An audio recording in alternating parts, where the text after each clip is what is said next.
రాష్ట్రంలో కూటమి ప్రభుత్వం అధికారంలోకి వచ్చిన నాటి నుంచి వైఎస్ఆర్సీపీ నాయకులపై దాడులు, హత్యలు, ఆస్తులు ధ్వంసం చేస్తూ బరితెగించి వ్యవహరిస్తున్నారని, తక్షణం ప్రభుత్వం స్పందించి వాటిని నిలుపుదల చేయడానికి ప్రయత్నించకపోతే భవిష్యత్తులో తీవ్ర పరిణామాలు తప్పవని జక్కంపూడి గణేష్ హెచ్చరించారు. స్థానిక ప్రెస్ క్లబ్లో శుక్రవారం వైఎస్ఆర్ కాంగ్రెస్ పార్టీ యువజన విభాగం regional coordinator Jakkampudi Ganesh media సమావేశంలో మాట్లాడుతూ, దివంగత ముఖ్యమంత్రి డాక్టర్ వైఎస్ఆర్, మాజీ ముఖ్యమంత్రి జగన్మోహన్ రెడ్డిపై అభిమానంతో వైఎస్ఆర్సీపీలో ఉన్నామని, తమపై దాడులకు తెగబడితే మేము తిరగబడతామని స్పష్టం చేశారు. YCP regional coordinator MP Mithun రెడ్డిని కూడా పర్యటించకుండా టీడీపీ శ్రేణులు అడ్డుపడుతున్నారని, వినుకొండలో యువజన విభాగం నాయకుడు రషీద్పై కత్తితో దారుణంగా దాడి చేసి హతమార్చడం ఎంతవరకు సమంజసమని ప్రశ్నించారు.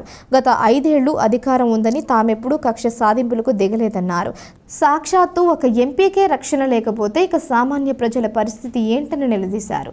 ఈ పరిస్థితులను చూస్తూ ఊరుకునేది లేదని, తాము కూడా అటు చట్టపరంగా పోరాడుతూ రోడ్డెక్కడానికి సిద్ధంగా ఉన్నామన్నారు. భయపెడితే ఇళ్లలో దాక్కునే రకం తాము కాదని, ఇక తిరగబడతామని పేర్కొన్నారు. జగన్ సింగిల్గా పోరాడారని, పెద్దలందరూ కూటమిగా ఏర్పడటంతో అధికారం కోల్పోయామన్నారు.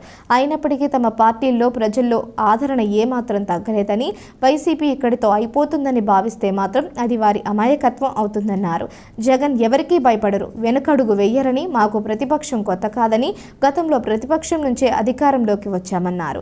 ఈ సమావేశంలో వైసీపీ నాయకులు అరుణ్, జేకే, కేఆర్జే రాజేష్, సత్తి సందీప్, తగరం సోము, బుద్ధాల రాజు, పిల్లా బాబీ, పుష్ప, అనిల్, దాట్ల పృథ్వీ, నల్లా రాజేష్ తదితరులు పాల్గొన్నారు. జరిగినటువంటి సంఘటన మా యువజన విభాగానికి సంబంధించినటువంటి రషీద్ అనేటటువంటి యువకుడిని అతి దారుణంగా నడి రోడ్డు మీద హతమార్చడం జరిగింది. ఇవన్నీ ఏంట్రా ఎందుకు జరుగుతూ ఉన్నాయని అంటే, కేవలం వైఎస్ఆర్ కాంగ్రెస్ పార్టీ కండువా కప్పుకొని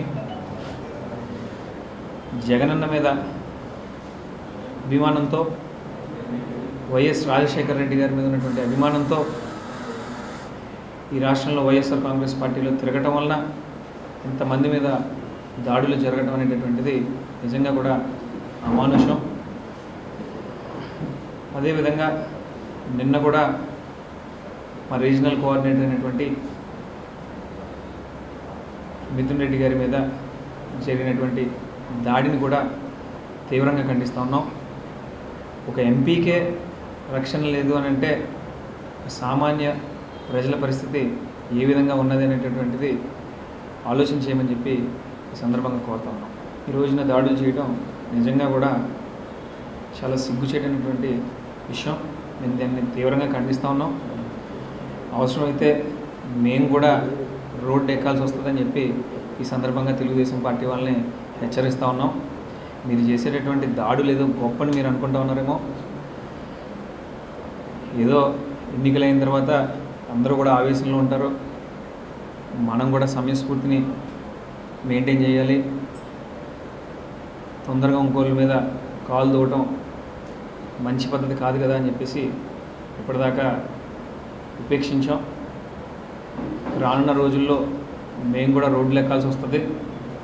మీరు కొడితే చూస్తూ ఊరుకోవాల్సినటువంటి అవసరం మాకైతే లేదు. చట్టపరంగా ఒక పక్కన పోరాడతాం, మరో పక్కన మీరు చేయెత్తితే మేము కూడా చేయెత్తుదాం అని చెప్పి సందర్భంగా తెలియజేసుకుంటూ ఉన్నాం.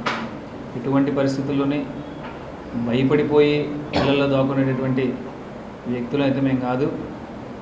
రాజశేఖర రెడ్డి గారి దగ్గర నుంచి కూడా గుండె ధైర్యంతో, ఆత్మవిశ్వాసంతో ఆయన్నే స్ఫూర్తిగా తీసుకుని పనిచేసినటువంటి వ్యక్తులం.